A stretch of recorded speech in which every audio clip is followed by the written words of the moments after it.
कभी तुमने सोचा है, अगर जागृत, स्वप्न, सुषुप्ति और यहां तक कि तुरीय, ये सब भी अवस्थाएं हैं, तो क्या इन सबसे भी परे कुछ है? क्या चेतना का कोई ऐसा आयाम है जहां अवस्था शब्द भी अपना अर्थ खो देता है? शास्त्रों में कहा गया है, यत्र नो मनः न बुद्ध्या न अहंकारः न चित्तम तत्र केवलम ब्रह्मैव स्थितम। जहां मन नहीं, विचार नहीं, अनुभूति नहीं, वहां केवल अस्तित्व है, केवल मैं हूं का अनंत अनुभव। इसी अवस्था को ऋषियों ने कहा तुरीयातीत, यानी तुरीय से भी परे चेतना। तुरीयातीत कोई चौथी अवस्था नहीं है, वह तो चौथी के भी पार है। वह वहां शुरू होती है जहां शब्द, समय और अनुभव सब समाप्त हो जाते हैं, जहां साक्षी भी विलीन हो जाता है, क्योंकि देखने वाला और देखा जाने वाला एक ही हो जाते हैं। अगर तुरीय वह अवस्था है जहां हम साक्षी बन जाते हैं, तो तुरीयातीत वह है जहां साक्षी भी स्वयं में विलीन हो जाता है। इस वीडियो में हम इसी रहस्य को खोलेंगे। वह अवस्था जहां चेतना स्वयं को ही अनुभव करती है, जहां ब्रह्म और आत्मा का भेद मिट जाता है और जहां साधक ज्ञान नहीं पाता बल्कि स्वयं ज्ञान स्वरूप बन जाता है। हम देखेंगे कि उपनिषदों ने इसे कैसे परिभाषित किया, गौड़पादाचार्य ने मांडुक्य कारिका में क्या कहा, और ध्यान के गहरे स्तरों में यह अनुभूति कैसी होती है। तो बैठो शांति से, अपनी सांसों को धीमा करो और तैयार हो जाओ चेतना के सबसे गूढ़ द्वार को पार करने के लिए, जहां तुम देखने वाले से स्वयं दृश्य बन जाओगे। क्योंकि जब चेतना स्वयं को देखती है तो वही है तुरीयातीत अवस्था। भारत की अध्यात्म परंपरा में चेतना को समझने की खोज सदियों पुरानी है। ऋषियों ने बाहरी जगत के रहस्यों से अधिक अंतर जगत के रहस्यों को जानने का प्रयत्न किया। उनका उद्देश्य था, मैं कौन हूं? यह प्रश्न जितना सरल लगता है उतना ही गहन है, क्योंकि मैं का उत्तर सिर्फ शब्दों में नहीं, अनुभव में छिपा है। मांडुक्य उपनिषद, जो वेदों के सबसे छोटे परंतु सबसे गूढ़ उपनिषदों में से एक है, केवल 12 मंत्रों में संपूर्ण अद्वैत का सार समेट देता है। उसी में पहली बार तुरीय अवस्था का उल्लेख मिलता है, जहां आत्मा जागृत, स्वप्न और सुषुप्ति तीनों से परे होकर शुद्ध साक्षी बनती है। परंतु गौड़पादाचार्य, जो आदि शंकराचार्य के गुरु परंपरा में आते हैं, उन्होंने अपनी मांडुक्य कारिका में एक अद्भुत बात कही। वे कहते हैं, तुरीयातीतम प्रशांतम शांतम शिवम अद्वैतम स एष आत्मा स विज्ञेय। अर्थात जो तुरीय से भी परे है, जो पूर्ण शांति है, पूर्ण मंगल है, जो द्वैत से मुक्त है, वही आत्मा है, वही जानने योग्य है। यहां तुरीयातीत शब्द पहली बार दार्शनिक रूप से प्रकट होता है। गौड़पादाचार्य कहते हैं, तुरीयातीत कोई अनुभव नहीं, क्योंकि अनुभव के लिए अनुभव करने वाला चाहिए, पर वहां तो अनुभव करने वाला ही मिट जाता है। वह ऐसी स्थिति है जहां अनुभवकर्ता और अनुभव दोनों एक हो जाते हैं। दूसरे शब्दों में कहें तो तुरीय अवस्था झाता को जागृत करती है, जबकि तुरीयातीत झाता को ही समाप्त कर देती है, और यही है मुक्ति का रहस्य। शंकराचार्य ने भी कहा था, या आत्मानम वेत्ति न तस्य पुनर्जन्म अस्ति। जो आत्मा को जान लेता है उसका पुनर्जन्म नहीं होता, पर जो आत्मा बन जाता है उसे कोई जान भी नहीं सकता, वह तो केवल स्वयं में स्थित है। दर्शन की दृष्टि से देखें तो तुरीयातीत को परम अद्वैत कहा गया है, जहां ब्रह्म ही सब कुछ है और सब कुछ ब्रह्म में लीन है। वेदांत में इसे ब्रह्म स्वरूप अनुभव कहा गया है, योग में इसे निर्विकल्प समाधि और तंत्र में इसे शिव भाव अर्थात पूर्ण स्थिरता कहा गया है। हर परंपरा ने इसे अलग नाम दिया, परंतु अनुभव एक ही बताया, जहां न द्वैत है, न भेद है, न विचार है, केवल अस्तित्व है। इतिहास में ऐसे कई योगी हुए जिन्होंने इस अवस्था का संकेत दिया। रामकृष्ण परमहंस जब समाधि में डूबते तो कहा करते थे, अब कोई रामकृष्ण नहीं बचा, केवल वह है जो सब में है। बुद्ध ने इसे निर्वाण कहा, फ्लेम का बुझ जाना नहीं, बल्कि फ्लेम का अनंत प्रकाश में विलीन हो जाना। इसीलिए तुरीयातीत को न तो कोई समझ सकता है, न उसका अनुभव कर सकता है, क्योंकि जब यह होता है तो कोई होने वाला बाकी नहीं रहता। तुरीयातीत अवस्था इतिहास नहीं, बल्कि हर साधक की यात्रा का अंतिम पड़ाव है, जहां जानने की आवश्यकता समाप्त हो जाती है और केवल होना रह जाता है। कल्पना करो, तुम एक शांत झील के किनारे बैठे हो। पानी इतना स्थिर है कि उसमें आसमान, पेड़ और तुम्हारा चेहरा साफ झलक रहा है। अब अगर तुम उस झील में एक छोटा सा पत्थर फेंको तो लहरें उठेंगी, प्रतिबिंब टूट जाएगा। लहरें ही मन है, प्रतिबिंब ही मैं। जब लहरें शांत हो जाती हैं तो झील में कुछ भी नहीं बचता, केवल गहराई। तुरीयातीत अवस्था इसी गहराई का नाम है। वह स्थिति जहां लहरें यानी विचार, भावना, अनुभव सब शांत हो जाते हैं और चेतना केवल स्वयं में स्थित रह जाती है। चेतना की 4 सीमाएं और उनके पार हमारी चेतना आमतौर पर 4 सीमाओं तक काम करती है: जागृत, स्वप्न, सुषुप्ति और तुरीय।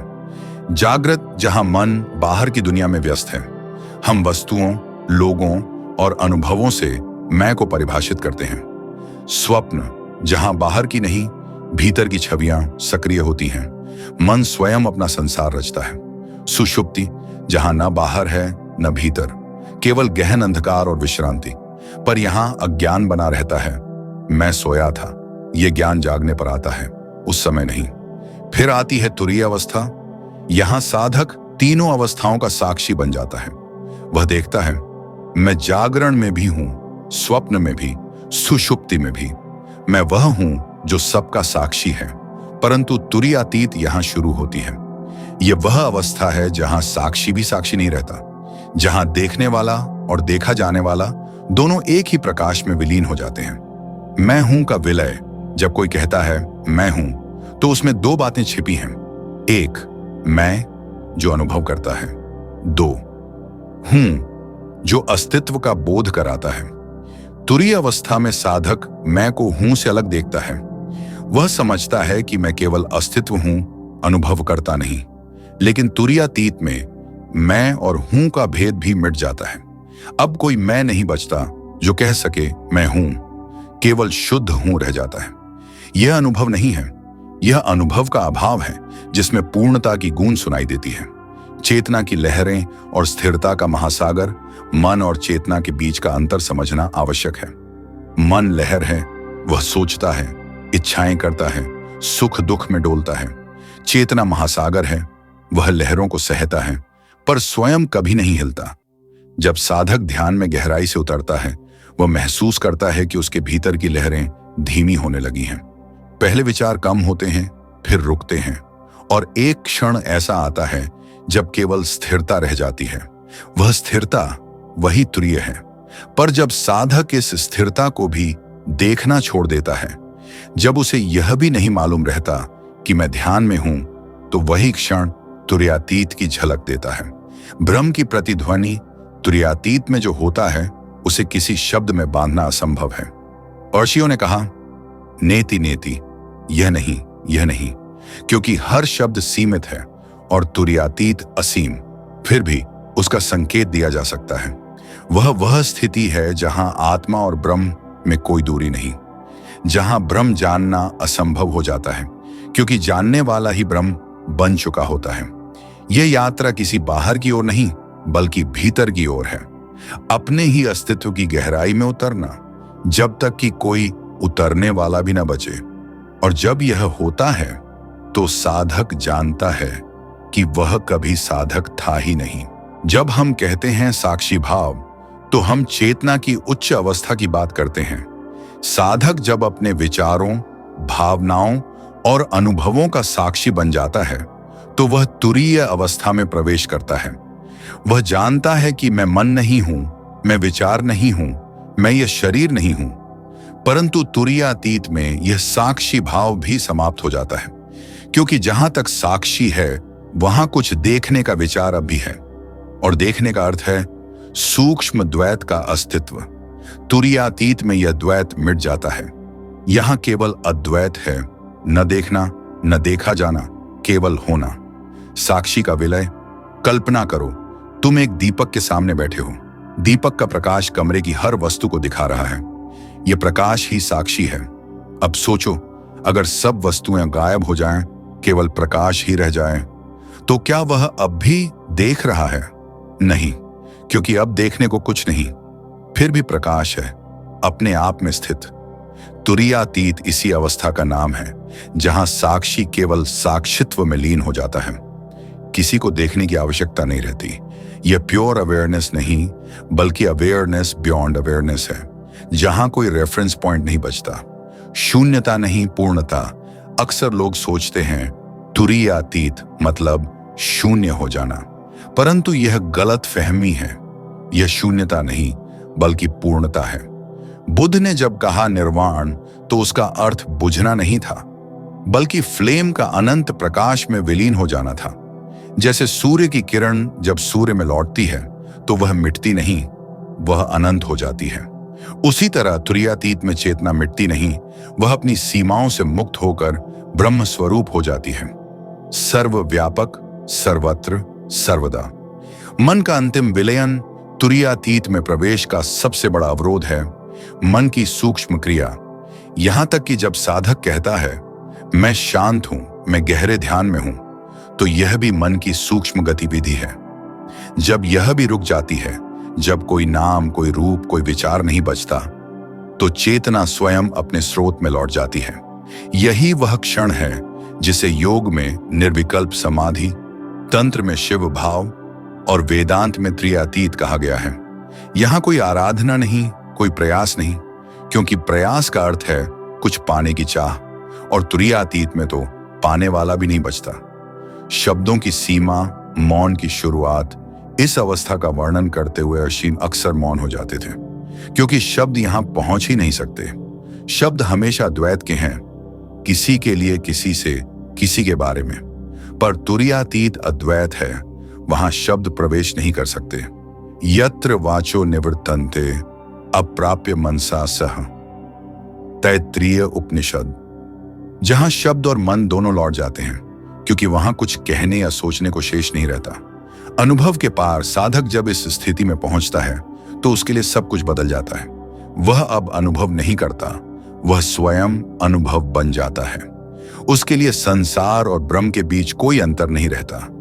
वह देखता है कि हर कण में वही चेतना धड़क रही है, पेड़ में, पत्थर में, हवा में, स्वयं में। अब वह ध्यान नहीं करता, क्योंकि वह स्वयं ध्यान है। वह खोजता नहीं, क्योंकि वह स्वयं खोज बन चुका है। तुरीयातीत कोई गंतव्य नहीं, यह यात्रा का अंत नहीं, बल्कि यात्रा का विसर्जन है। यह वह बिंदु है जहां साधक, साधना और साध्य तीनों एक हो जाते हैं। अब केवल शुद्ध अस्तित्व रह जाता है, असीम, अव्यक्त, अचल, जहां कुछ कहने की आवश्यकता नहीं, क्योंकि सब कुछ पहले से ही वहां है। अब सवाल यह उठता है, क्या तुरीयातीत अवस्था केवल आर्षियों और महायोगियों के लिए है? क्या यह सामान्य मनुष्य की पहुंच से बाहर है? नहीं, यह किसी विशेष व्यक्ति की जागृति नहीं, यह तो हर आत्मा की संभावित पूर्णता है। फर्क सिर्फ इतना है कि कुछ इसे पहचान लेते हैं और कुछ अब भी यात्रा पर हैं। तुरीयातीत कोई नई चीज नहीं जिसे प्राप्त करना है, यह वह है जो पहले से ही तुम्हारे भीतर है। बस अनुभव का पर्दा उठा देना है। पहला चरण, साक्षी भाव का अभ्यास। तुरीयातीत तक पहुंचने का पहला कदम है साक्षी भाव का अभ्यास। हर विचार, भावना और अनुभव को ऐसे देखो जैसे तुम दर्शक हो। जब मन क्रोधित हो, बस देखो, यह क्रोध है। जब मन प्रसन्न हो, देखो, यह प्रसन्नता है। धीरे धीरे तुम समझोगे कि तुम इन भावनाओं के बीच नहीं, बल्कि इनसे परे हो। यहीं से तुरीय की झलक शुरू होती है। हर दिन कुछ मिनट निकालो, बस बैठो, आंखें बंद करो और देखो कि भीतर क्या चल रहा है। कोई रोक टोक नहीं, कोई निर्णय नहीं, सिर्फ साक्षी बनो। दूसरा चरण, मौन की साधना। तुरीयातीत का द्वार मौन से खुलता है, पर यह केवल बोलने का मौन नहीं, बल्कि भीतर का मौन है, जहां विचारों की गूंज थम जाती है। दिन में कुछ क्षण ऐसे रखो जहां तुम किसी से बात न करो, कुछ पढ़ो या सुनो भी नहीं, बस अपने अस्तित्व के साथ रहो। धीरे धीरे यह मौन भीतर गहराता जाएगा। यह मौन जब स्थिर हो जाता है तो साधक सहज ही अनुभव करता है कि वह केवल होना है, कुछ करने की आवश्यकता नहीं। इजाखुड। तीसरा चरण, आत्मचिंतन, सेल्फ इंक्वायरी। यह मार्ग आत्मविचार का है, जिसे रावण महर्षि ने हु एम आई के रूप में दिया। हर बार जब कोई विचार उठे, बस पूछो, यह विचार किसके लिए उठा? उत्तर आएगा, मेरे लिए। फिर पूछो, मैं कौन हूं? यह प्रश्न कोई बौद्धिक खोज नहीं, बल्कि भीतर की दृष्टि को उल्टा मोड़ देना है। जब तुम इस प्रश्न में पूरी तरह डूब जाओगे, तो मैं का केंद्र धीरे धीरे मिटने लगेगा और वहीं तुरीयातीत की झलक दिखाई देती है। चौथा चरण, अनासक्ति और समर्पण। तुरीयातीत की यात्रा में सबसे बड़ी बाधा है अहंकार। मैं साधक हूं, मैं ध्यान कर रहा हूं, मैं मुक्ति चाहता हूं। ये सब सूक्ष्म रूप में अहंकार हैं। इसलिए अगला कदम है समर्पण। हर कर्म को ईश्वर या अस्तित्व को अर्पित करो। सोचना बंद करो कि मैं कर रहा हूं, बस करो, बिना कर्तापन के।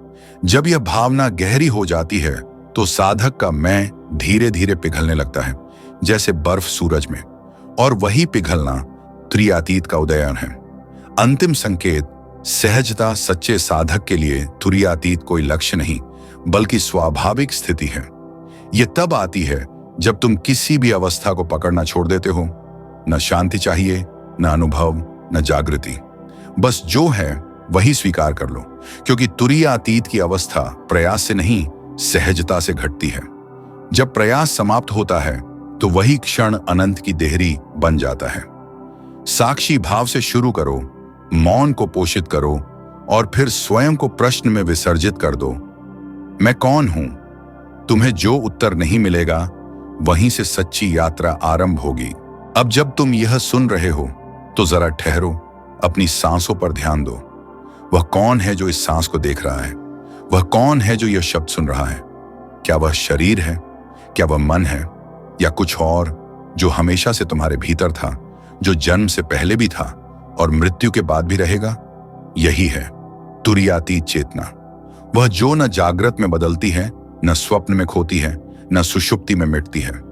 वह तो हर अवस्था की साक्षी है और अंत में स्वयं साक्षी का भी अंत है। तुरीयातीत अवस्था कोई अनुभव नहीं, बल्कि अनुभवों का मौन आधार है।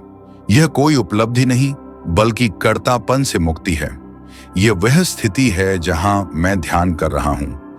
यह विचार भी लुप्त हो जाता है और केवल अस्तित्व रह जाता है, शांत, पूर्ण और अचल। जब साधक इस मौन में उतरता है, तो उसे पता चलता है कि वह कभी बंधा ही नहीं था। बंधन केवल अज्ञान का था, विचारों का, अनुभवों का, पहचान का। जैसे बादल सूरज को ढक लेते हैं, पर सूरज तो हमेशा था। वैसे ही आत्मा हमेशा मुक्त थी, बस मन के बादल हटने की देर थी। तो अब प्रश्न यह नहीं कि तुम तुरीयातीत को कब पाओगे, बल्कि यह कि कब पहचानोगे कि तुम पहले से वही हो। क्योंकि तुरीयातीत कोई भविष्य की मंजिल नहीं, वह तो अभी इसी क्षण तुम्हारे भीतर स्पंदित है। बस उसे देखो नहीं, हो जाओ। याद रखो, जब साधक, साधना और साध्य एक हो जाए, तो वही है तुरीयातीत। जहां खोज समाप्त होती है, वहीं से स्वयं की शुरुआत होती है।